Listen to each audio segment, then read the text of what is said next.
നാദൃശിക്കാൻ്റെ പടം, ദിലീപേട്ടൻ്റെ പടം. അപ്പം എനിക്കൊരു ബ്രേക്ക് ഉണ്ടാവും എന്ന് ഞാൻ വിചാരിച്ചു. ഞാൻ വിചാരിച്ചത്ര ഒരു ഇതുണ്ടായില്ല. പലയിടത്തുനിന്നും നമ്മൾ ഈ കോമഡി ആർട്ടിസ്റ്റ് എന്നുള്ളത് ഒരു താഴെ തട്ടിലുള്ള ഒരാളാണ് എന്നുള്ളൊരു കാറ്റഗറൈസ് ചെയ്ത പോലെ പലയിടത്തുനിന്നും തോന്നിയിട്ടുണ്ട്. അങ്ങനത്തെ അനുഭവങ്ങൾ ഉണ്ടായിട്ടുണ്ട്. ഇപ്പം എല്ലാത്തിനും ഒരു ഗ്രേഡ് ഉണ്ടല്ലോ. ഇപ്പം ആർട്ടിസ്റ്റുകളുടെ ബേസിലാണെങ്കിലും ഒക്കെ ഒരു ഗ്രേഡ് ഉണ്ട്. ഈ പറഞ്ഞ പോലെ താഴെയാണ് നമ്മളെന്ന് പലപ്പോഴും പലരുടെ സംസാരത്തിൽ നിന്നും പലരുടെ പെരുമാറ്റത്തിൽ നിന്നും തോന്നിയിട്ടുണ്ട്. അങ്ങനെ അനുഭവിച്ചിട്ടുമുണ്ട്. ഞാൻ എൻ്റെ ചേച്ചിയുമായിട്ട് ഭയങ്കര അടുപ്പമാണ്. പിന്നെ പെൺകുട്ടികളാണല്ലോ രണ്ടുപേരും, അതുകൊണ്ട്. പക്ഷെ എന്നാ ഒരു ബ്രദർ ഇല്ലാത്തതിന്റെ വിഷമം പലപ്പോഴും തോന്നിയിട്ടുണ്ട്. ബ്രദർ ആൻഡ് സിസ്റ്റർ ആ ഒരു ഇത് കാണുമ്പോൾ തോന്നിയിട്ടുണ്ട്, അയ്യോ എനിക്കൊരു ചേട്ടൻ ഉണ്ടായിരുന്നെങ്കിൽ അല്ലെങ്കിൽ എനിക്കൊരു അനിയൻ ഉണ്ടായിരുന്നെങ്കിൽ എന്നൊക്കെ പല സിറ്റുവേഷൻസിലും തോന്നിയിട്ടുണ്ട്.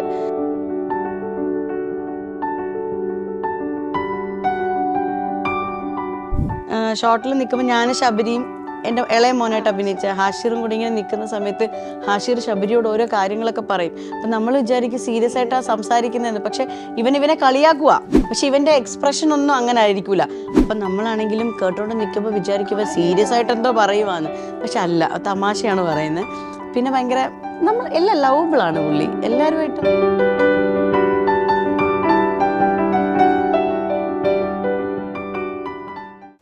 ഹലോ എവ്രി വൺ, ഇന്ന് നമ്മുടെ കൂടെയുള്ളത് വാഴ 2 കണ്ടു കഴിഞ്ഞാൽ നമ്മൾ മനസ്സിൽ കുറേ പേരെ കൊണ്ടുപോയില്ലേ, അങ്ങനെ കൊണ്ടുപോയ ഒരാളാണ് അശ്വതി ചന്ദ് കിഷോർ. ഹലോ. നമസ്കാരം. ഹലോ പറയുമ്പോൾ നമസ്കാരം. ഞാനിങ്ങനെ കാണിച്ചത്.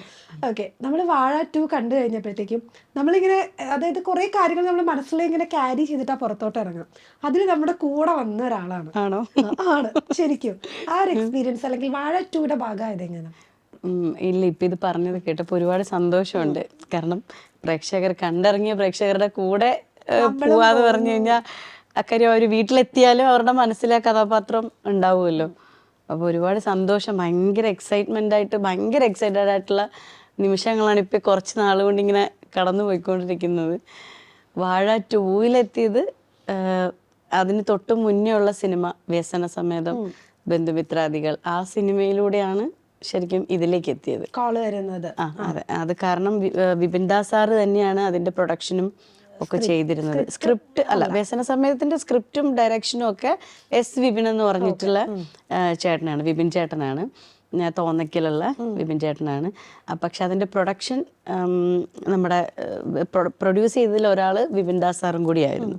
അപ്പോൾ സാറ് അതിനകത്ത് എന്നെ അപ്പോൾ ഇവരെല്ലാവരും കൂടിയാണ് കാസ്റ്റ് ചെയ്യുന്നത്. വിപിൻ ദാസ് സാറും വിപിൻ ചേട്ടനും ഒക്കെ കൂടിയിട്ടാണ് കാസ്റ്റ് ചെയ്യുന്നത്. അത് റീന ചേച്ചി, അതിനകത്ത് ഗിരിജ മാമിയുടെ ക്യാരക്ടർ ചെയ്യുന്ന റീന ചേച്ചിയാണ് എന്നെ സജസ്റ്റ് ചെയ്തത്. അങ്ങനെ ആ സിനിമ ചെയ്തത് കൊണ്ടാണ് ശരിക്കും വിപിൻ ദാസ് സാറ് വാഴ 2-ലോട്ട് എന്നെ കാസ്റ്റ് ചെയ്യുന്നത്. വാഴയിൽ വരുമ്പോഴത്തേക്കും 2 ആൺമക്കളുടെ അമ്മയാണ്. അത് എനിക്ക് തോന്നുന്നു ഗർഭകാലം മുതൽ വലുതായി വരുന്നത് വരെ കാണിക്കുന്നുണ്ട്. അതായത് ഒരു സ്ത്രീയുടെ ജീവിതത്തിലെ എല്ലാം ഒരു ഫ്രെയിമിൽ അങ്ങ് വന്നു പോകുന്നത്, മക്കളുടെ വളർച്ച, അതൊക്കെ. ആ ഒരു ക്യാരക്ടർ എങ്ങനെയാണ് നമ്മളെ പേഴ്സണലി ഇൻഫ്ലുവൻസ് ചെയ്തത്? പേഴ്സണലി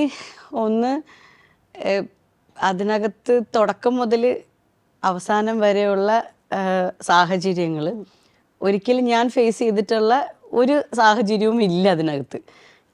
പേഴ്സണലി എൻ്റെ ജീവിതത്തിൽ നിന്ന് എനിക്കൊരു സിറ്റുവേഷൻസും അതിൽ ഉണ്ടായിട്ടില്ല. കാരണം ഇല്ല, പ്രഗ്നൻസി ഇല്ല. പിന്നെ മക്കളെ വളർത്തുക എന്നുള്ള ഒരു ഇതുണ്ടല്ലോ, അതില്ല. ആ ഒരു സ്റ്റേജ് ഇല്ല. കുട്ടികൾ സ്കൂളിൽ പോയിട്ട് പ്രശ്നങ്ങൾ ഉണ്ടാക്കി തിരിച്ചു വരുന്ന ഒരു സ്റ്റേജ് ഇല്ല. അതൊന്നും എൻ്റെ റിയൽ ലൈഫിൽ എനിക്ക് സംഭവിച്ചിട്ടില്ലാത്ത കാര്യമാണ്. അപ്പോൾ തികച്ചും എന്താ പറയുക, കഥാപാത്രം നമ്മളുടെ റിയൽ ലൈഫിൽ നിന്ന് ഒന്നും അഡാപ്റ്റ് ചെയ്യാൻ പറ്റിയിട്ടില്ല അതിലേക്ക് എനിക്ക്. കാരണം എല്ലാ എന്ത് നോക്കിയാലും ഒന്നും എൻ്റെ ലൈഫിൽ നിന്ന് എടുക്കാൻ എനിക്കില്ല. ചില കഥാപാത്രങ്ങളിലൊക്കെ അങ്ങനെ ഉണ്ടാവുമല്ലോ, നമുക്ക് നമ്മുടെ ലൈഫിൽ നിന്ന് അഡാപ്റ്റ് ചെയ്തിട്ടുള്ള ചെറിയൊരു മൊമെന്റ് എങ്കിലും ഉണ്ടാവും. പക്ഷെ എനിക്കിതൊന്നും എൻ്റെ റിയൽ ലൈഫുമായിട്ട് ഒരു ബന്ധമില്ലാത്ത ഒരു ക്യാരക്ടറായിരുന്നു ശരിക്കും പറഞ്ഞ. അപ്പൊ അതിൻ്റെതായിട്ടുള്ള ചില ബുദ്ധിമുട്ടുകൾ നമ്മൾ ഈ ക്യാരക്ടറിനെ ആവാഹിക്കാൻ ശ്രമിക്കുമ്പോഴേ ആ ക്യാരക്ടറിനെ ഇങ്ങനെ നമ്മളിതിങ്ങനെ ഇങ്ങനെ ചെയ്യണം ഇങ്ങനെ ചെയ്യണം എന്ന് അത് ഉൾക്കൊള്ളാൻ സമയത്തിന് നമുക്ക് ഇത് എങ്ങനെ കണക്ട് ചെയ്യും, എൻ്റെ ജീവിതത്തിൽ നിന്ന് നമുക്കൊന്നും ആ സിറ്റുവേഷൻ നമ്മളെങ്ങനെ ഹാൻഡിൽ ചെയ്തു എന്നോ അല്ലെങ്കിൽ അങ്ങനെ പിന്നെന്ന് പറഞ്ഞാൽ എന്തോ ഒരു ഭാഗ്യം കൊണ്ട് ആ കഥാപാത്രത്തിന് വേണ്ട ചേരുവകളൊക്കെ കറക്റ്റ് എങ്ങനെയോ അത് അല്ല, അതിന്റെ ഒരു കഴിവെന്ന് പറയണത് എനിക്ക് തോന്നുന്നു നമ്മുടെ ഡയറക്ടറിന്റെയും കൂടെ ഒരു കഴിവാണ്. കാരണം സവിൻസ കൃത്യമായിട്ട് ചേച്ചി അത് ഇന്നത് അങ്ങനെ ചെയ്യണം കേട്ടോ, ആ സീനിൽ ഇങ്ങനെയാണ് അങ്ങനെയാണ്, ആ നോട്ടം അങ്ങനെ കൊടുക്കണം. കാരണം കണ്ണുകളിൽ കൂടെ വളരെ ഇമോഷണലി ഉള്ള കാര്യങ്ങൾ ഒന്നും ഇല്ലാണ്ട് വെറും നോട്ടത്തിൽ മാത്രമായിട്ടൊക്കെ നമുക്ക് കൊടുക്കണം. അതിനകത്ത് ആ ഒരു ഒന്ന് ഓർമ്മയുണ്ടാവോ, ഒരു പോലീസ് ജീപ്പ് വരുന്ന സമയത്ത് ആ അമ്മൂമ്മ പറയും, ഞാൻ കരുതി നിന്റെ മോനെ പിടിക്കാൻ വരുന്നയാന്ന് പറയുമ്പോ കുടുംബശ്രീ നടക്കുന്ന, ഞാൻ വിചാരിച്ചു നിന്റെ മോനെ പിടിക്കാൻ വന്നതായിരിക്കും എന്ന് പറയുമ്പോ ഞാനൊരു നോട്ടം നോക്കുന്നുണ്ട്. അതൊക്കെ ഒരു അമ്മയുടെ നിസ്സഹായ അവസ്ഥയുമാണ് എന്ന അവരോടുള്ള ദേഷ്യവും ഉണ്ട് ഒക്കെ കൂടി ചേർന്നിട്ട് പറയാനും പറ്റില്ല. അതെ, അങ്ങനെയൊക്കെ വരുമ്പോ ഈ ഒരു നോട്ടത്തിനകത്തൊരു 2-3 ഇമോഷൻസ് കൊണ്ടുവരണമെന്ന് പറയുമ്പോഴേ അത് കുറച്ച് പണിയായിട്ട് എനിക്ക് തോന്നിയിട്ടുണ്ട്. തിയേറ്റർ ആർട്ടിസ്റ്റ് ആയതുകൊണ്ട് കുറച്ചുകൂടെ അത് എനിക്ക് തോന്നുന്നു, എനിക്ക് കുറച്ചും കൂടി ഈസി ആയിട്ട് ചെയ്യാൻ പറ്റുന്ന, അല്ലെങ്കിൽ ഞാൻ ചെയ്തത് ആളുകൾക്ക് കണക്ട് ചെയ്യാൻ പറ്റുന്നത് ഒരുപക്ഷെ ഞാൻ തിയേറ്ററിലും വർക്ക് ചെയ്തത് കൊണ്ടായിരിക്കണം. കാരണം നമ്മുടെ തിയേറ്ററിൽ വർക്ക് ചെയ്യുന്ന സമയത്ത് ഒരു ക്ലോസ്ഡ് ആയിട്ടുള്ള ഒരു ഓഡിയൻസിന്റെ അത്രയും ഓഡിയൻസിന്റെ മുമ്പിൽ നമ്മൾ ലൈവായിട്ടാണ് പെർഫോം ചെയ്യുന്നത്.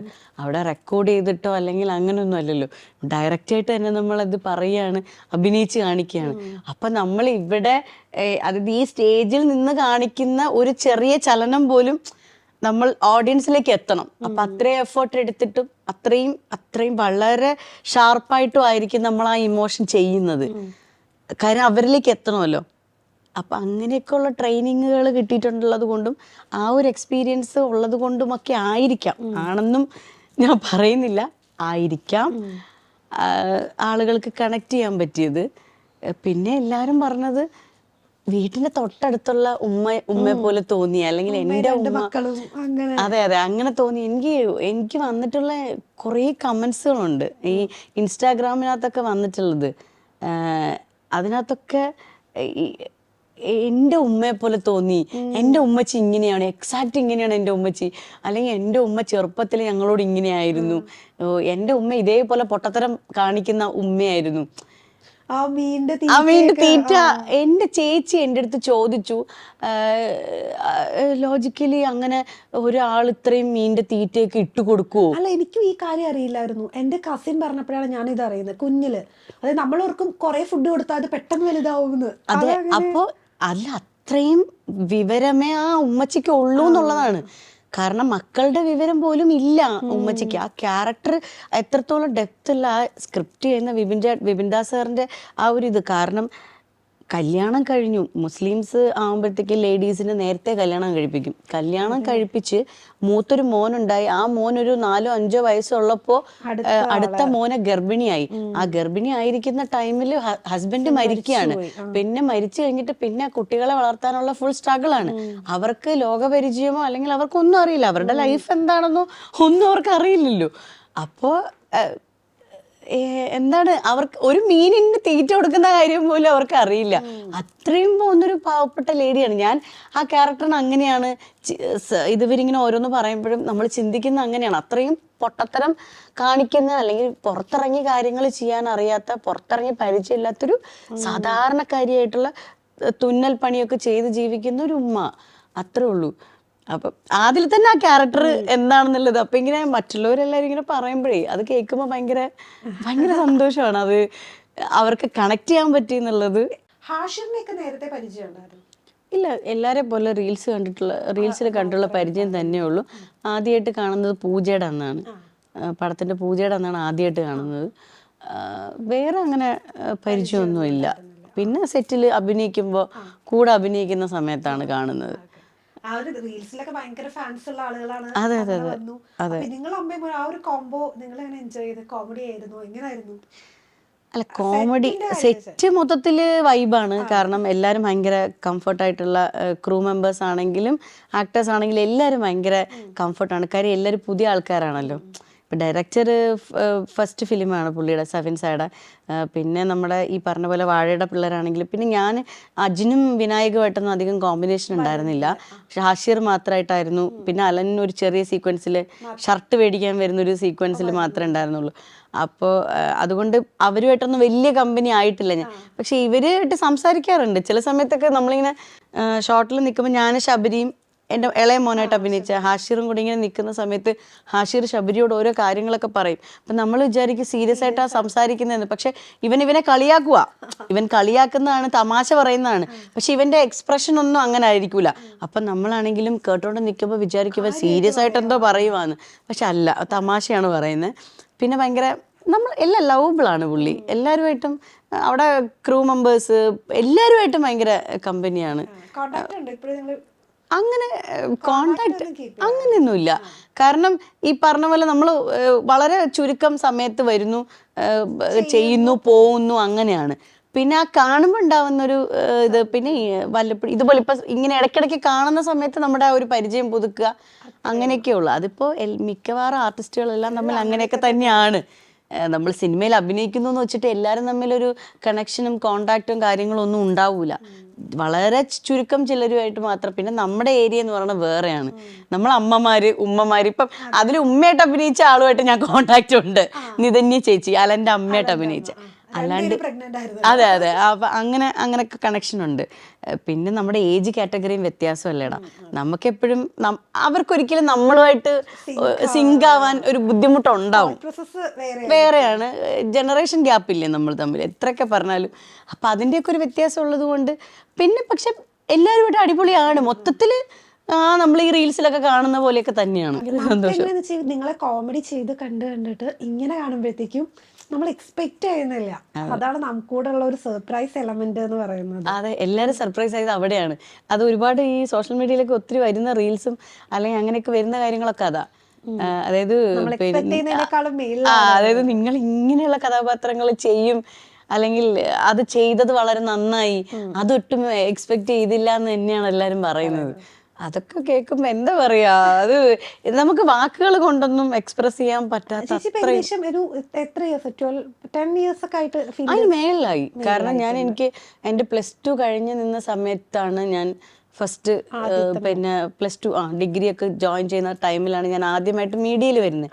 അപ്പൊ ഞാൻ ദൂരദർശനിലെ സീരിയലാണ് ചെയ്തു തുടങ്ങി, ശ്യാമാംബരം. അതെ, ആ സീരിയലാണ് ഞാൻ സ്റ്റാർട്ട് ചെയ്യുന്നത്. പിന്നെ അവിടെ നിന്ന് കുറച്ച് നാൾ കഴിഞ്ഞിട്ട് ബ്രേക്കായി കഴിഞ്ഞതിന് ശേഷം പിന്നെ എഗെയിൻ റീ എൻട്രി വരുന്നത് കോമഡി സ്റ്റാർസിലാണ്, ഏഷ്യാനെറ്റിൽ. അത് ശരിക്കും പറഞ്ഞാൽ എന്നെ സംബന്ധിച്ച് എൻ്റെ അഭിനയ ജീവിതത്തിലെ വലിയൊരു മാറ്റം, ഇത് കോമഡി എന്നുള്ള രീതിയിൽ എനിക്കൊരു വലിയൊരു മാറ്റം കൊണ്ടുവന്നത് അവിടെ നിന്നാണ്. അതിനു മുമ്പ് പക്ഷേ ഈ ഗ്യാപ്പ് വന്നത് മീഡിയയിൽ നിന്ന് മാത്രമാണ് കേട്ടോ. ഞാൻ ആ ടൈമിലും നാടകം ചെയ്യുന്നുണ്ടായിരുന്നു. തിയേറ്റർ ഞാൻ വിട്ടിട്ടില്ല. എൻ്റെ ഡാൻസും ഉണ്ട്, തിയേറ്ററും ഉണ്ടായിരുന്നു. അതായത് എനിക്ക് തോന്നുന്നു എൻ്റെ അഭിനയത്തിൻ്റെ ഒരു ഇത് തുടങ്ങുന്ന എൻ്റെ ഡിഗ്രി കാലഘട്ടം മുതലാണ്. ഈ തിയേറ്റർ അല്ലെങ്കിൽ നാടകം അഭിനയിക്കാൻ പറ്റും എന്നുള്ളൊരു തിരിച്ചറിവുണ്ടാവുന്നത് അപ്പോഴാണ്. അപ്പം ആ തിരിച്ചറിവിന് ശേഷം ഞാൻ അഭിനയത്തിൽ നിന്ന് ഇതുവരെ വിട്ടു നിന്നിട്ടില്ല. ഇപ്പോഴും അഭിനയിച്ചുകൊണ്ടിരിക്കുന്നു. ആ ഒരു ലോങ് ഇയേഴ്സ് ഇപ്പോഴും ചെയ്തുകൊണ്ടിരിക്കുന്നു. പക്ഷെ ഡാൻസ് മാത്രം ഇപ്പം കുറച്ച് നാളായിട്ട് എനിക്ക് അങ്ങോട്ട് ടൈം കിട്ടുന്നില്ല. പിന്നെയെന്ന് പറഞ്ഞാൽ ഈ പറഞ്ഞ പോലെ തിയേറ്റർ ആണെങ്കിലും എനിക്ക് ആ ഒരു ബുദ്ധിമുട്ട്, ഈ അതായത് ഈ ടൈം നമുക്ക് അവർ പറയുന്ന ഒരു സ്കെഡ്യൂൾ ഉണ്ടല്ലോ, ആ ടൈമിൽ നമുക്ക് ഇപ്പൊ ക്യാമ്പൊക്കെ ഇടുമ്പോൾ പ്രാക്ടീസിനൊക്കെ റിഹേഴ്സൽ ക്യാമ്പൊക്കെ ഇടുന്ന സമയത്ത് നമുക്കത് പോയി കൃത്യമായിട്ട് അറ്റൻഡ് ചെയ്യാൻ പറ്റിയില്ലെങ്കിൽ അത് ബാക്കിയുള്ള നമ്മുടെ കോ ആക്ടേഴ്സിനെ അത് ബാധിക്കും ഭയങ്കരമായിട്ട്. അപ്പം നമുക്കതുകൊണ്ട് പോയിട്ട് തല വെക്കാൻ പറ്റത്തില്ല. നമ്മൾ ഓക്കെയാണ്, നമ്മളൊരു 2 വീക്സ് ഒക്കെ ക്യാമ്പിൽ നിൽക്കാൻ വില്ലിങ് ആണെങ്കിൽ മാത്രമേ നമുക്ക് ഓക്കെയാണ്. അപ്പം ഇപ്പം നമ്മൾ ശരിക്കും പറഞ്ഞാൽ ലൈഫിലെ ഒരു വലിയൊരു പീരീഡിലെ സ്ട്രഗ്ലിംഗ് പീരീഡാണ് ഇപ്പോൾ. അപ്പോൾ ഇപ്പോൾ ഒരു ഗ്യാപ്പ് എടുക്കുക എന്ന് പറയുന്നത് ഈ മീഡിയയിൽ നിന്ന് അല്ലെങ്കിൽ ഇതിൽ നിന്നും നമുക്കൊരു ഗ്യാപ്പ് എടുത്ത് നിൽക്കാൻ പറ്റിയ എളുപ്പമല്ല. അപ്പം അതുകൊണ്ട് മാത്രം അങ്ങനെ ഒരു ഗ്യാപ്പ് എടുക്കണ്ട, കാരണം നമുക്ക് ഇതുപോലത്തെ ക്യാരക്ടേഴ്സിനെയും കാണണം. അതുകൊണ്ട് തന്നെ അപ്പം ഞാൻ അതുകൊണ്ട് തിയേറ്റർ, പക്ഷെ അഭിനയം ഞാൻ പറഞ്ഞില്ലേ നമ്മൾ മാറ്റി നിർത്തിയിട്ടില്ല. അപ്പോൾ അങ്ങനെ നോക്കുകയാണെങ്കിൽ ഇപ്പം ആ ഒരു ജേണി തുടങ്ങിയിട്ട് ഇപ്പം എനിക്ക് വയസ്സ് 35, ഒരു 17-18 വയസ്സിലൊക്കെ തുടങ്ങിയതാണ്. അപ്പോൾ ഒരു 15 വർഷത്തിന് അല്ലേ 15 വർഷത്തിന്റെ അവിടേക്കൊക്കെ ഇങ്ങനെ പോകുന്നു. ശരിയാ. അല്ല എന്നിട്ട് ഇതുപോലെ ഡെപ്ത് ഉള്ള ഒരു കഥാപാത്രം കിട്ടാൻ കുറച്ച് ടൈം എടുത്തു എന്നൊരു തോട്ടുണ്ടോ? പിന്നെ തീർച്ചയായിട്ടും നല്ല ടൈം എടുത്തു. കാരണം ഞാൻ കോമഡി സ്റ്റാർസിൽ സ്കിറ്റ് ചെയ്യുന്ന സമയത്ത് സ്കിറ്റുകൾ കണ്ടിട്ടാണ് എന്നെ ഡിവോഴ്സ് എന്ന് പറഞ്ഞിട്ടൊരു സിനിമയുണ്ട്. അതായത് നമ്മുടെ കേരള ഗവൺമെന്റിന്റെ ഒരു പ്രോജക്റ്റ് ഉണ്ട്, വിമൻ ഡയറക്ടേഴ്സിനെ എംപവർ ചെയ്യുന്ന സ്ത്രീ സംവിധായകർക്ക് വേണ്ടിയിട്ടുള്ളൊരു പ്രോജക്റ്റ് ഉണ്ട്. അപ്പൊ അതിനകത്ത് മിനി IG എന്ന് പറഞ്ഞിട്ടൊരു ഡയറക്ടർ, ആ ചേച്ചി എൻ്റെ ഈ കോമഡി സ്റ്റാർസിലെ പെർഫോമൻസ് ഒക്കെ കണ്ട് ചേച്ചിക്ക് ഭയങ്കര ഇഷ്ടമാണ് എന്നെ. അങ്ങനെ ചേച്ചിയുടെ ആ സിനിമയിലേക്കാണ് എന്നെ കാസ്റ്റ് ചെയ്യുന്നത്. അതും സൈനബ എന്ന് പറയുന്ന ഒരു ഉമ്മയുടെ ക്യാരക്ടറായിരുന്നു. അത് ഞങ്ങൾ ആ സിനിമയ്ക്കകത്ത്, ഡിവോഴ്സ് സിനിമയ്ക്കകത്ത് 6 സ്ത്രീ കഥാപാത്രങ്ങളാണ് മെയിനായിട്ട് വരുന്നത്. ഈ 6 സ്ത്രീ കഥാപാത്രങ്ങളും ഡിവോഴ്സിന് വേണ്ടി നടക്കുകയാണ്. ഒരു ഫാമിലി കോർട്ടിനകത്ത് ഈ 6 സ്ത്രീകളും പല സാഹചര്യങ്ങളിൽ ജീവിക്കുന്ന 6 സ്ത്രീകൾ, ആ സ്ത്രീകളുടെ സ്ട്രഗിൾ ആണ് കാണിക്കുന്നത്. അപ്പൊ അതിനകത്ത് 2 കുട്ടികളുടെ അമ്മയാണ് ഞാൻ. എൻ്റെ ഭർത്താവ് എന്നെ ഉപേക്ഷിച്ചു, വേറെ കല്യാണം കഴിക്കാൻ നിൽക്കുന്നു, അപ്പൊ എനിക്ക് ഡിവോഴ്സ് വേണം, അല്ലെങ്കിൽ അയാൾക്ക് ഡിവോഴ്സ് വേണം. അപ്പൊ ആ ഒരു സ്ട്രഗിൾ, അങ്ങനെ ഒരു കഥാപാത്രം ചെയ്തു ഞാൻ. അപ്പം അത് പിന്നെ നമുക്ക് അതൊരു കൊമേഴ്ഷ്യൽ മൂവി അല്ലാത്തത് കൊണ്ട് തന്നെ സ്വാഭാവികമായിട്ടും അത് അത്ര വലിയ ഹൈപ്പിലെത്തില്ല എന്ന് നമുക്കറിയാം. പക്ഷെ അഭിനയിക്കാൻ പറ്റുക എന്ന് പറയുന്നത് ഒരു വലിയ കാര്യമാണ്. പിന്നെ അത് കഴിഞ്ഞാണ് കോമഡി സ്റ്റാർസിലെ പെർഫോമൻസ് കണ്ടിട്ട് നാദർഷിക കേശു ഈ വീടിന്റെ നാഥൻ എന്ന സിനിമയ്ക്കകത്ത് വിളിക്കുന്നത്. അപ്പം അത് പോയി ചെയ്തു. അതിനകത്തൊരു കുഞ്ഞു ക്യാരക്ടറായിരുന്നു. അത് കണ്ടിട്ടുണ്ടോ? അത് സിനിമ കണ്ടിട്ടുണ്ട്. അതിനകത്ത് കഥാപാത്രം ഏതാന്ന് മനസ്സിലായോ? ഓർക്കുന്നില്ല. ആ പറഞ്ഞു കഴിഞ്ഞാൽ കിട്ടും. അതായത് ഒരു നസ്ലിന് ഒരു ആരോ അയക്കുന്ന സീനുണ്ട്, അറിയോ? അപ്പുറത്തെ വീട്ടിലെ കുട്ടിക്ക് ആരോ അയക്കുന്നതും, അതിങ്ങനെ തെങ്ങിന്റെ മണ്ടയിൽ അവിടെ ഇവിടെയൊക്കെ ഇരിക്കും, അതെടുത്ത് ഓരോരുത്തർ വായിച്ചു നോക്കും. അപ്പുറത്തെ വീട്ടിലെ കുട്ടിയുടെ അമ്മേനെ അറിയോ തല്ലുന്നത്? നീ എന്റെ കുടുംബത്തിന് നാണക്കേട് ഉണ്ടാക്കി എന്നൊക്കെ പറഞ്ഞ ഇനി നമ്മൾ അത് കാണുമ്പോ കുറച്ചുകൂടി. അതെ, അല്ല ഇപ്പൊ എന്താ വെച്ചാൽ അത് അന്ന് ആ സിനിമ ചെയ്യുമ്പോഴും ഞാൻ വിചാരിച്ചു ചിലപ്പോ ഇതിൽ എനിക്കൊരു ബ്രേക്ക് ആയിരിക്കാം. നാദർഷിക്കാന്റെ പടം, ദിലീപ് ഏട്ടന്റെ പടം, അപ്പൊ എനിക്കൊരു ബ്രേക്ക് ഉണ്ടാവും എന്ന് ഞാൻ വിചാരിച്ചു. പക്ഷെ അത് OTT പ്ലാറ്റ്ഫോമിലായിരുന്നു അന്ന് റിലീസ് ചെയ്തത്. എനിക്ക് തോന്നുന്നു കൊറോണയുടെ ടൈം, കോവിഡ് ടൈമാണ്. അപ്പം അതുകൊണ്ട് അത് റിലീസ് ചെയ്തത് OTT-യിലായിരുന്നു. അപ്പൊ അതുകൊണ്ട് തന്നെ അന്ന് OTT ഇത്ര ഇതല്ല.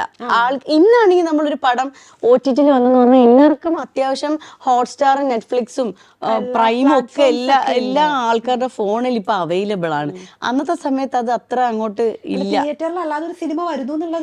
എന്നെ വല്ലാത്തൊരു ആൾക്കാർക്ക് അതിനെ പറ്റി തന്നെ എത്രയോ പേര് പറഞ്ഞു അത് അക്സെപ്റ്റ് ചെയ്യാൻ പറ്റുന്നില്ല എന്ന്. അപ്പൊ ആ ഒരു ടൈം ആയതുകൊണ്ട് തന്നെ. പക്ഷെ ആ പടത്തിൽ ഉണ്ട് എന്ന് പറഞ്ഞിട്ട് ഇന്നും ആൾക്കാർ ഏഷ്യാനെറ്റ് മൂവീസിൽ പിന്നെ ആ പടം ഇടയ്ക്കിടയ്ക്ക് ഓടിക്കാറുണ്ട്. അപ്പൊ അത് കണ്ടിട്ടാണ് കൂടുതൽ ആൾക്കാർ അശ്വതി അല്ലേ ഇതെന്ന് പറഞ്ഞിട്ട് റെക്കഗ്നൈസ് ചെയ്യുന്നതും. ഇപ്പൊ കുറെ പേര് അശ്വതി ആ സിനിമ കണ്ടിട്ടുണ്ട് കേട്ടോ, അത് നല്ലതായിരുന്നു എന്ന് പറയുന്നതും.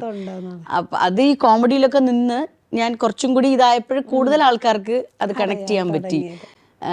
പിന്നെ അത് കഴിഞ്ഞ ഈ 2 സിനിമ കഴിഞ്ഞപ്പോഴും ഞാൻ വിചാരിച്ചത്ര ഒരു ഇതുണ്ടായില്ല. ടൈം ആവുമായിരിക്കാം, നമുക്ക് അഭിനയിക്കുക എന്നുള്ളത് മാത്രമേ ഉള്ളൂ അൾട്ടിമേറ്റ് ചെയ്യും. അപ്പോഴും സിനിമ എന്ന് പറയുന്ന വലിയ സ്വപ്നമായിട്ടൊന്നും നമ്മൾ, സത്യം പറഞ്ഞാൽ സിനിമ എന്ന് പറയുന്ന വലിയ സ്വപ്നമായിട്ട് കാണാതിരുന്ന സമയത്തൊക്കെയാണ് ഈ ഡിവോഴ്സ് വരുന്നത്. നമുക്ക് അപ്പോഴെന്താ അഭിനയിക്കുക, നമുക്ക് ഈ ഏഷ്യാനെറ്റ് കോമഡി സ്റ്റാർസിലെ സ്കിറ്റ് കളിക്കുന്നത് തന്നെ വലിയൊരു കാര്യമാണ്. നമുക്ക് അതാണ് നമ്മുടെ ചിന്തിക്കുന്നില്ല, നമുക്കത് അഭിനയിക്കുക എന്നുള്ളതാണ്.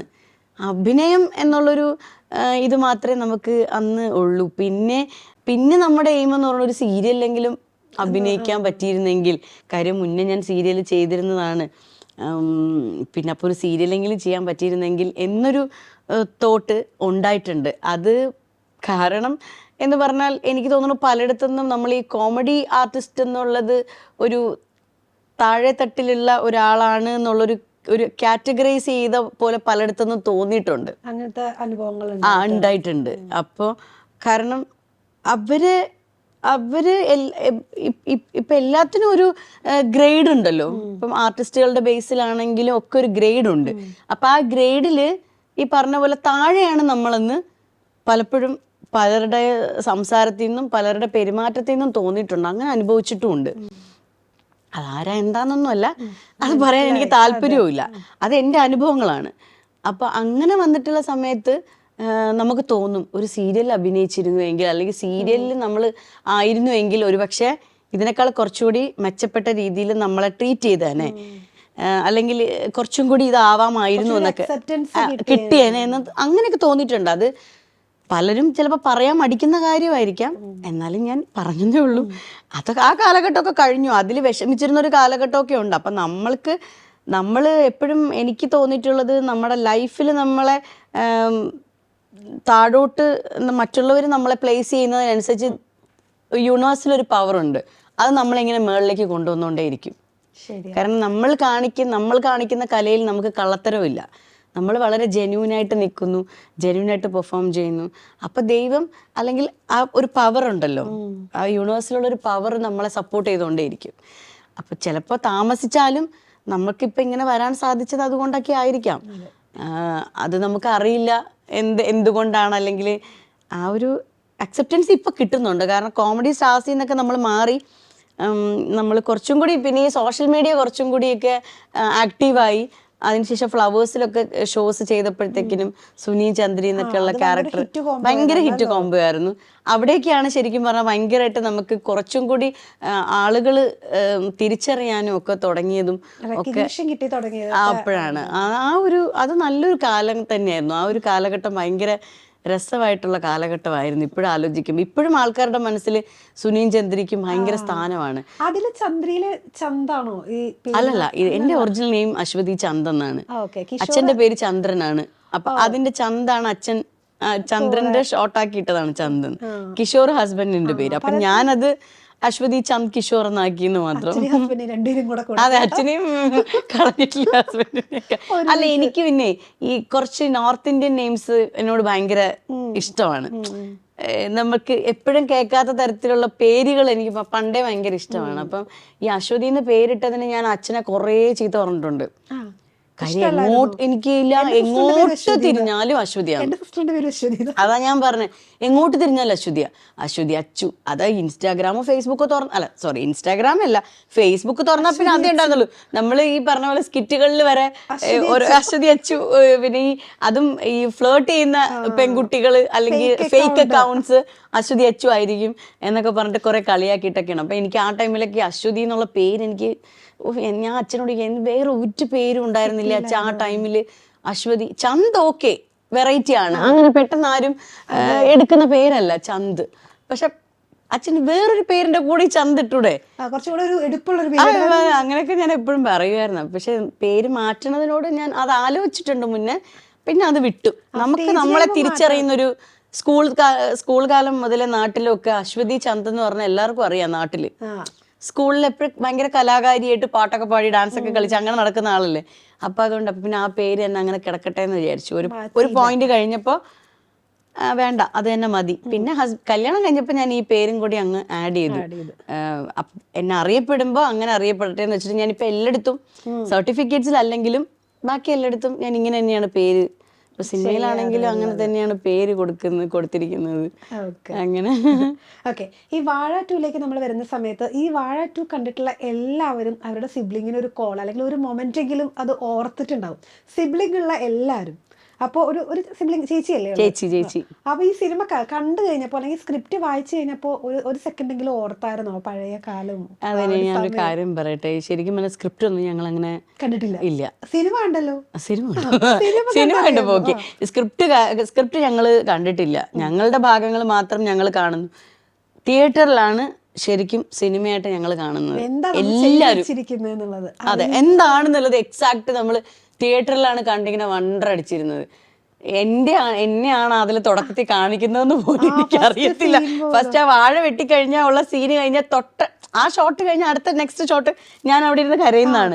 എനിക്ക് അറിയില്ലായിരുന്നു ഞാനാണ് ആ ഷോട്ടിൽ വരുന്നത്, ഫസ്റ്റ് തന്നെ എന്നെയാണ് കാണിക്കുന്നത് എന്നൊന്നും എനിക്കറിയില്ല. പിന്നെ സിനിമ തുടങ്ങി ഒരു 15 മിനിറ്റ്സോളം ഞാനാണ് ആ സിനിമയിലൊന്നും എനിക്കറിയില്ല. എനിക്ക് അത്ര ഇമ്പോർട്ടൻസ് ഉണ്ടെന്ന് എനിക്കറിയില്ല. ഷൂട്ട് ചെയ്ത സമയത്ത് ഇതൊക്കെ ഷൂട്ട് ചെയ്യുന്നു, അവര് പറയുന്നൊക്കെ അഭിനയിക്കുന്നു, അതെ അത്രേ ഉള്ളൂ. അത് എവിടെയാണത് ഒരു പ്ലേസ് ചെയ്യാൻ പോകുന്നതെന്ന് ഒന്നും അറിയില്ലടാ. കാരണം ഞാൻ ഫസ്റ്റ് സിനിമ കാണുമ്പോൾ ഞാൻ ഇങ്ങനെ ആലോചിക്കുക, ഞാൻ തന്നെ അല്ലേ ഇതൊക്കെ ഇങ്ങനെയായിരുന്നല്ലേ, ഈ ഷോട്ടുകളൊക്കെ ഇങ്ങനെ അവര് കണക്ട് ചെയ്യാനാണല്ലേ എടുത്തത് എന്നാണ് ചിന്തിക്കുന്നത്. നമുക്ക് ഈ ഡബ് ചെയ്യുന്ന സമയത്ത് പോലും നമ്മുടെ പോർഷൻസ് മാത്രം, നമ്മൾ ഡയലോഗ് പറയുന്ന ആ പോർഷൻസ് മാത്രമല്ലേ ഡബ് ചെയ്ത് പോകുന്നുള്ളൂ. അപ്പോഴും പോലും നമുക്ക് അറിയില്ല. അപ്പോൾ അപ്പോഴാണ് നമ്മൾ ആ സിനിമ കാണുന്നത്. പിന്നെയെന്ന് പറഞ്ഞാൽ ചേച്ചി ഉള്ളത് കൊണ്ട് തന്നെ ഭയങ്കരമായിട്ട് നമുക്കത് കണക്റ്റായി. ഞാൻ എൻ്റെ ചേച്ചിയുമായിട്ട് ഭയങ്കര അടുപ്പമാണ്. പിന്നെ പെൺകുട്ടികളാണല്ലോ രണ്ടുപേരും, അതുകൊണ്ട്. പക്ഷെ എന്നാ ഒരു ബ്രദർ ഇല്ലാത്തതിന്റെ വിഷമം പലപ്പോഴും തോന്നിയിട്ടുണ്ട്. അല്ല, എനിക്ക് തോന്നിയിട്ടുണ്ട്. കാരണം വേറെ ബ്രദർ ആൻഡ് സിസ്റ്റർ ആ ഒരു ഇത് കാണുമ്പോൾ തോന്നിയിട്ടുണ്ട്, അയ്യോ എനിക്കൊരു ചേട്ടൻ ഉണ്ടായിരുന്നെങ്കിൽ, അല്ലെങ്കിൽ എനിക്കൊരു അനിയൻ ഉണ്ടായിരുന്നെങ്കിൽ എന്നൊക്കെ പല സിറ്റുവേഷൻസിലും തോന്നിയിട്ടുണ്ട്. പക്ഷെ ചേച്ചി ഞാനുമായിട്ട് ഭയങ്കര കമ്പനിയാണ്, നല്ല കണക്റ്റഡ് ആണ് ഞങ്ങൾ. സിസ്റ്റേഴ്സായിട്ട് കുറച്ചുകൂടെ ഈ കമ്പനി കൂടുന്ന ടൈം എപ്പോഴാണെന്നറിയോ? കല്യാണം കഴിഞ്ഞ് ഇവര് പോകും. അതിനുശേഷം നമ്മള് സത്യം ഫുൾ ടൈം നമ്മുടെ കൂടെ ഉണ്ടായിരുന്ന ആളുകള് പെട്ടെന്ന് പോയി കഴിയുമ്പോഴാണ് നമുക്ക് മിസ് ചെയ്യുന്നത്. അത് അവരുടെ പ്രയോറിറ്റീസ് മാറും. അത് ഫുൾ ടൈം നമുക്ക് അത് അവരെ കുറ്റം പറയല്ല, നമുക്ക് ഫുൾ ടൈം അവൈലബിൾ ആയിരുന്ന ആളുകളായിരിക്കും. പിന്നെ അവരുടെ ഹസ്ബൻഡ് മക്കള് എന്നൊക്കെ പറഞ്ഞ് പോകുമ്പോ നമ്മുടെ അവളെന്തെങ്കിലും ബിസി ആയിരിക്കും, വേണോ ഇപ്പൊ വിളിക്കണോ അല്ലെങ്കിൽ വൈകിട്ട് വിളിക്കാം, അങ്ങനെ നമ്മള്. പിന്നെ എന്റെ ചേച്ചിയാണെങ്കിൽ ആ കാര്യത്തിൽ പണ്ടും ഷോക്കാണ്, ഇപ്പോഴും ഷോക്കാണ്. ഫോണിന്റെ കാര്യം, ഫോൺ എടുക്കൂല, ഫോൺ എവിടെയെങ്കിലും ആയിരിക്കും. അവൾക്ക് സോഷ്യൽ മീഡിയയിലൊക്കെ ഇപ്പോഴാണ് അവൾ ആക്റ്റീവായി തുടങ്ങിയത്. ഫോൺ ചിലപ്പോൾ നമ്മൾ എന്തെങ്കിലും എമർജൻസി പറയാനായിരിക്കും വിളിക്കുന്നത്, പക്ഷെ ഫോൺ അറ്റൻഡ് ചെയ്യില്ല. ഞാൻ എപ്പോഴും അവളായിട്ട് തല്ലുകൂടുന്ന ആ വിഷയത്തിനാണ്. നീ ആ ഫോൺ എന്തിനാ ഈ കൊണ്ടു നടക്കുന്നത്? പിന്നെ ഇപ്പോൾ ഒരാൾക്കൊരു എമർജൻസി വന്ന് വിളിച്ചെന്തെങ്കിലും പറയണമെങ്കിൽ നീ ഫോൺ എടുക്കാതിരുന്ന എങ്ങനെയാ ശരിയാവുക എന്ന് ചോദിക്കും. നോക്കത്തേ ഇല്ല. എപ്പോഴെങ്കിലും ഒരു പോയിന്റിൽ എടുത്തിട്ട് അന്നത്തെ വിശേഷങ്ങൾ എന്തെങ്കിലും ആരെങ്കിലും അയച്ചിട്ടുണ്ട്. പിന്നെ ഇപ്പൊ കുറച്ചുകൂടി ഈ ഡാൻസ് ക്ലാസ്സും കാര്യങ്ങളൊക്കെ ഫോണിൽ വാട്സപ്പ് ഗ്രൂപ്പും കാര്യങ്ങളും ഒക്കെ ഉള്ളത് കൊണ്ട് അങ്ങനെ ഫോളോ അപ്പ് ചെയ്യാൻ വേണ്ടിയിട്ട് അവൾ ഡാൻസ് ടീച്ചറാണ്. അപ്പം അവള് ഡാൻസിൽ പോസ്റ്റ് ഗ്രാജുവേഷൻ കഴിഞ്ഞ ആളാണ്. അപ്പൊ അതുകൊണ്ട് കുറച്ചുകൂടി ആക്റ്റീവായി ഇപ്പൊ. അല്ലെങ്കിൽ ഈ പറഞ്ഞ പോലെ എന്നാലും ആക്റ്റീവായെന്ന് പറഞ്ഞാൽ ഈ വളരെ കുറവാ. ഈ നമ്മളൊരു ഇൻസ്റ്റാഗ്രാമിലോ അല്ലെങ്കിൽ വാട്സപ്പിലോ ഒക്കെ എന്തെങ്കിലുമൊക്കെ ഷെയർ ചെയ്യും നമ്മൾ, എന്തെങ്കിലും വീഡിയോസ്, ചിലപ്പം ഡ്രസ്സിന്റെ ആയിരിക്കാം, ചിലപ്പോൾ ഈ ഡാൻസിന്റെ എന്തെങ്കിലും പാട്ടിന്റെയോ അല്ലെങ്കിൽ വീഡിയോസോ ഒക്കെ ഷെയർ ചെയ്യും. ഇതൊക്കെ എപ്പോഴെങ്കിലും ഒക്കെയാണ് കാണുന്നത്. ചിലപ്പോൾ നമ്മൾ ചോദിച്ചാലും പറയും, ഞാൻ നീ അയച്ചിരുന്നില്ലേ, ഞാൻ കണ്ടില്ലടി എന്ന് പറയും. ഓപ്പൺ ആക്കിയിട്ടുണ്ടാവൂല. അങ്ങനെയൊക്കെയുള്ള കുഴപ്പമുണ്ട്. പക്ഷെ ചേച്ചിയെ മിസ് ചെയ്തത് ഈ പറഞ്ഞ പോലെയാണ്. കല്യാണം കഴിഞ്ഞ് ചേച്ചി പോയ സമയത്ത് അതെ, പക്ഷെ ഞങ്ങൾ തല്ലുകൂടുമായിരുന്നു, നന്നായിട്ട് തല്ലുകൂടുമായിരുന്നു. തല്ലുകൂടിയാലും അങ്ങനെ വലുതായിട്ട് അങ്ങനെ പിന്നെ പിണങ്ങിയിരിക്കാനുള്ള അവസ്ഥയൊന്നും 2-3 സിറ്റുവേഷൻസിൽ വന്നിട്ടുണ്ട്. പക്ഷെ അതൊക്കെ അപ്പൊ അവള് തന്നെ അത് പാച്ചപ്പാക്കി, അതെ അവള് തന്നെ അത് ഹാൻഡിൽ ചെയ്യും. പിന്നെ ഒരു സമയത്ത് പിണങ്ങിയിരുന്ന ടൈമിലാണ് അവൾ പ്രഗ്നന്റ് ആയത്, ഫസ്റ്റ് പ്രഗ്നൻസി അവളുടെ. അപ്പോ പിന്നെ നമുക്കൊന്നും അതും വെയിറ്റ് ചെയ്ത് 2 years വെയിറ്റ് ചെയ്തിരുന്നിട്ട് അവൾ പ്രഗ്നന്റ് ആയതാണ്. അപ്പൊ എൻ്റെ അടുത്ത് ഞാൻ ആ ടൈമിൽ പിണങ്ങിയിരിക്കുവാണ്. പിണങ്ങിയിരുന്ന സമയത്താണ് ഇത് ചെക്ക് ചെയ്തിട്ട് പോസിറ്റീവ് ആണെന്ന് അറിഞ്ഞത്. പിന്നെ നമുക്ക് നമ്മുടെ കയ്യിൽ നിന്ന് പോകുമല്ലോ, പിന്നെ നമുക്ക് മിണ്ടാണ്ടിരിക്കാനും ഒന്നും പറ്റില്ല. പിന്നെ അന്ന് മുതൽ അവളുടെ ഡെലിവറി കഴിഞ്ഞ് കുട്ടിക്ക് 6 മാസം വരെയും ഞാൻ തന്നെയായിരുന്നു എല്ലാം ചെയ്തിരുന്നത്. കുട്ടിക്ക് 6 മാസം ആയ സമയത്താണ് എൻ്റെ കല്യാണം ആയത്. അപ്പൊ അതുവരെ ഞാൻ വീട്ടിലുണ്ടല്ലോ, അവൈലബിൾ ആണ്, അവളും വീട്ടിൽ തന്നെ. അപ്പൊ അവൻ ശരിക്കും പറഞ്ഞാൽ ചേച്ചി അവനെ പ്രസവിച്ചിട്ടുള്ളതെന്നുള്ള 6 മാസം വരയ്ക്ക് ഞാൻ തന്നെയായിരുന്നു മൊത്തം കാര്യങ്ങൾ, അമ്മയും ഞാനും ഒക്കെ ഉറക്കുന്നതും എടുക്കുന്നതും ഒക്കെ. ചേച്ചി ഞാനും തമ്മിൽ ഭയങ്കര ബോണ്ടാണ് ഇപ്പോഴും. അതെ, പണ്ടും അതെ. വഴക്കുണ്ടാക്കും, അതിപ്പോ സ്വാഭാവികമായിട്ട് വഴക്കുണ്ടാക്കും. ചെറുപ്പത്തിലെ കണ്ടോ അമ്മ ഇപ്പോഴും പറയും, ഞാൻ അവളുടെ എന്തോ എനിക്ക് ദേഷ്യം വന്നിട്ട് ഞാൻ ഇവിടെ അവളുടെ നെഞ്ചിന്റെ ഇവിടെ നിന്ന് ഇങ്ങനെ കടിച്ചു പറിച്ചിട്ടുണ്ടെന്ന്, ചെറുപ്പത്തിലിട്ടോ കടിച്ചിട്ടുണ്ടെന്നൊക്കെ അങ്ങനെയൊക്കെ പറഞ്ഞിട്ടുണ്ട്. പക്ഷെ ഇഷ്ടമാണ്. നമ്മൾ ഭയങ്കര കരഞ്ഞോ? Of course. ആരാ കരയാത്ത? ആരാ കരയാത്ത? എല്ലാം ചിലരൊക്കെ ചില വീഡിയോസ് ഒക്കെ റീൽസിലൊക്കെ വീഡിയോസ് അത് കരഞ്ഞിട്ടിങ്ങനെ കണ്ണൊക്കെ ഇങ്ങനെ എന്താ തുളുമ്പി നിൽക്കാണ്. കരഞ്ഞാ പക്ഷെ നാണക്കേടാണല്ലോ എന്നുള്ളത് ഓർത്തിട്ട് അതെ, കരച്ചിൽ വന്ന് നന്നായിട്ട് കരയും. പിന്നെ ഫസ്റ്റ് ടൈം കാണുമ്പോൾ എന്ന് വെച്ചാൽ ഞാൻ എന്നെയാണല്ലോ കൂടുതൽ കാണുന്നത് അതിനകത്ത്. നമ്മൾ ആ പടം അല്ലെങ്കിൽ അത് ഉപരി നമ്മൾ എന്ത് ചെയ്തു, എങ്ങനെ ചെയ്തു, നമ്മളെ എങ്ങനെയാണ് അതിനകത്ത് പ്ലേസ് ചെയ്തിരിക്കുന്നത്, ഇതൊക്കെയാണ് നമ്മുടെ ചിന്ത.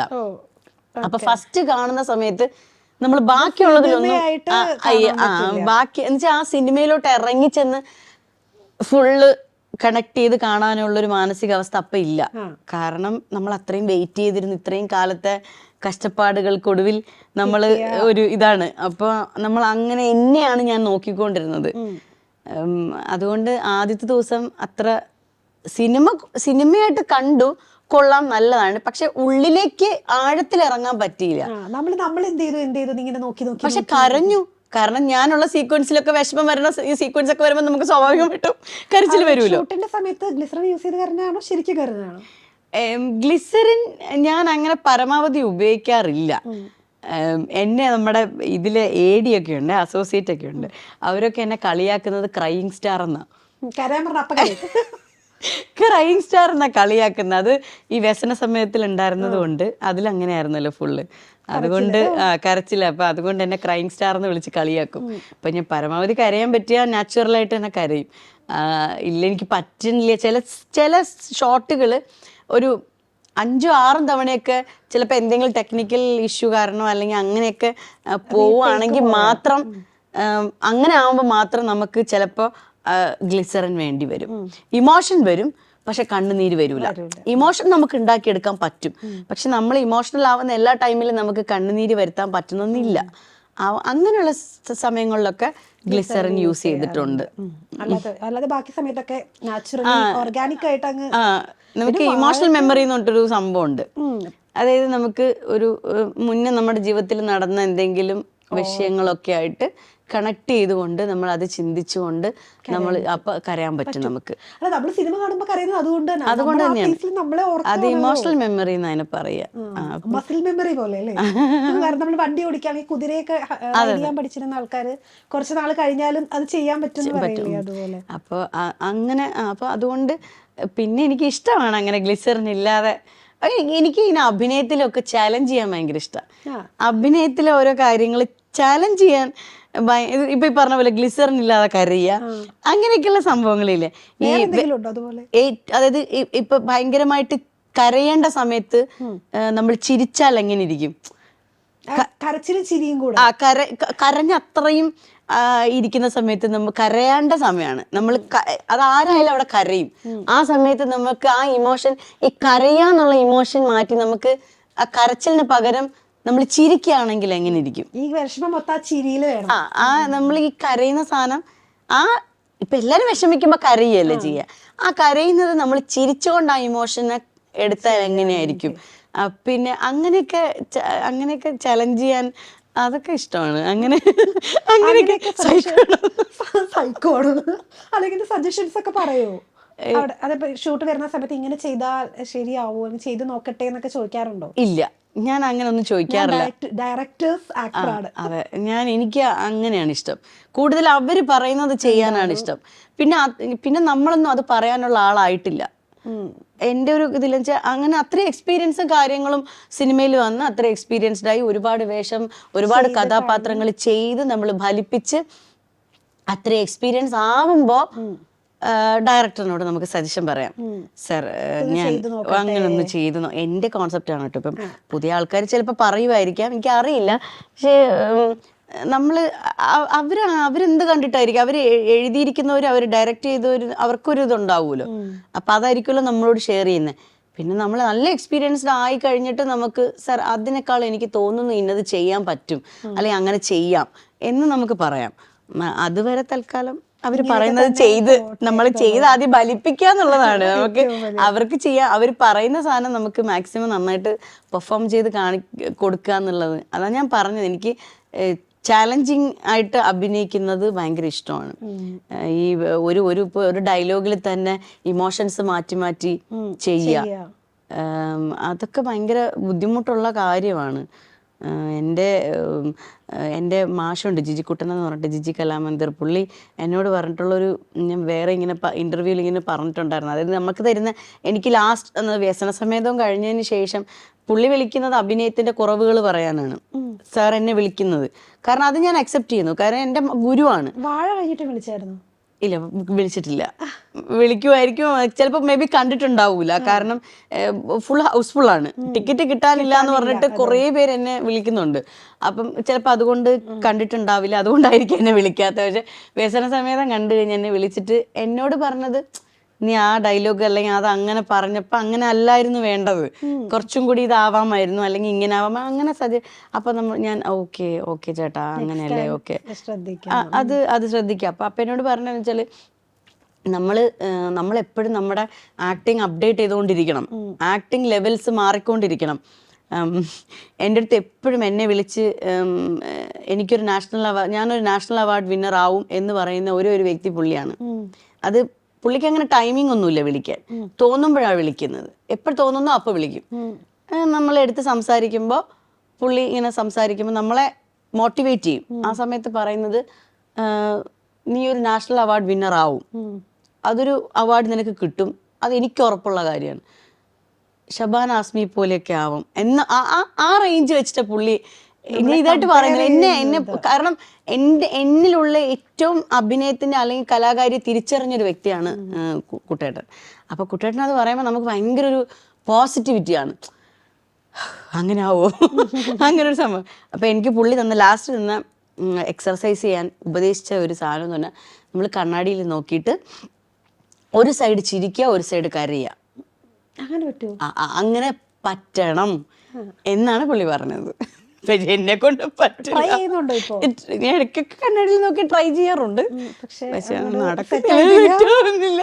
പക്ഷെ അങ്ങനെ ചെയ്യണം എന്നാണ് പുള്ളി പറയുന്നത്. നമ്മുടെ ഒരു ഭാഗം ചിരിക്കുകയും ഒരു ഭാഗം കരയുകയും ചെയ്യണം. അയ്യോ, അതെനിക്കും അറിയില്ല കേട്ടോ. പുള്ളി പറയുന്നത് അത് ചെയ്യാൻ പറ്റും എന്നാ.